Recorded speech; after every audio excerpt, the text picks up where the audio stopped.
wasn't actually born in Braemar, but I don't ever remember living anywhere else. We came here when I was 5 in 1948.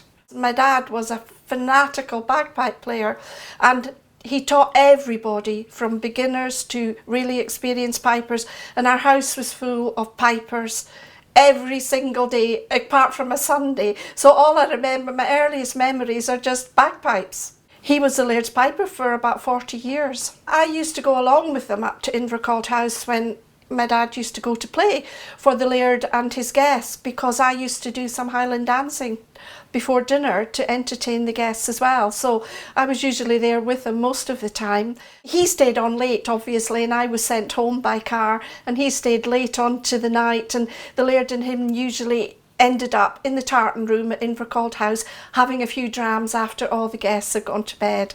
My dad was actually the estate plumber, but you know, part of his job was being the Laird's piper, and his duties mainly were piping the Laird and Mrs. Farquharson and the guests in to dinner.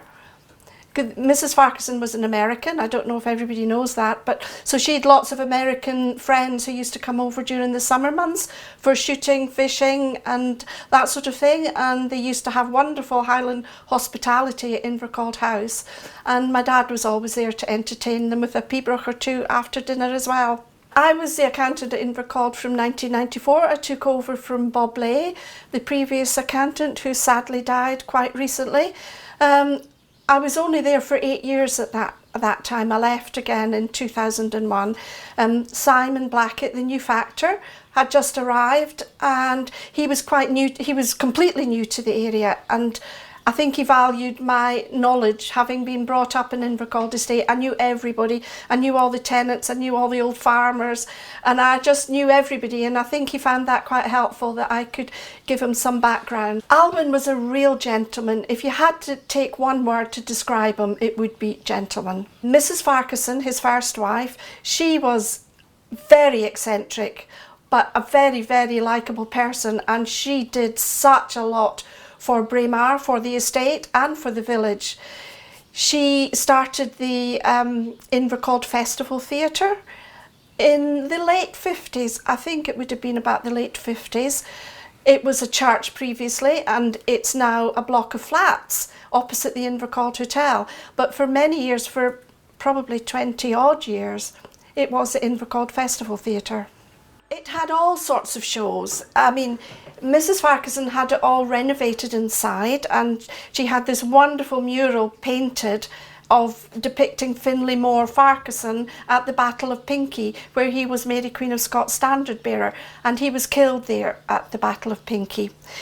The theatre itself was, I think it was what's called an Elizabethan style theatre. It had no wings, it just had a stage that jutted out into the theatre with the mural as a backdrop. And every week there were Scottish shows, every Wednesday night, for the visitors to the village. It was like a Highland evening that my father organised. He was a sort of musical director, and Bud McIntosh was the general manager for the theatre. And we had all sorts of people who came to perform there. Mrs. Farquharson could be very persuasive when she tried. We even had Scottish ballet, and we had Scottish opera.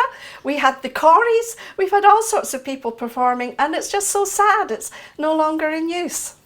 Frances Farquharson was a real eccentric. I remember her talking to me in the estate office one day saying, "You know, Norma, Alwyne's very lucky.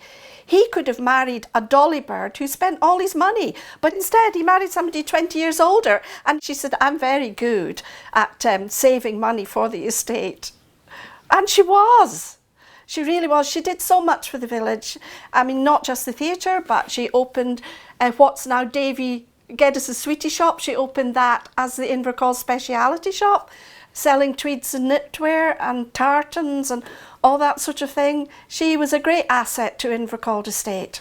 She loved Braemar Castle, and actually she insisted that her and Alwyne moved into the castle every summer for 6 weeks, so they actually lived in the castle before it was open to the public.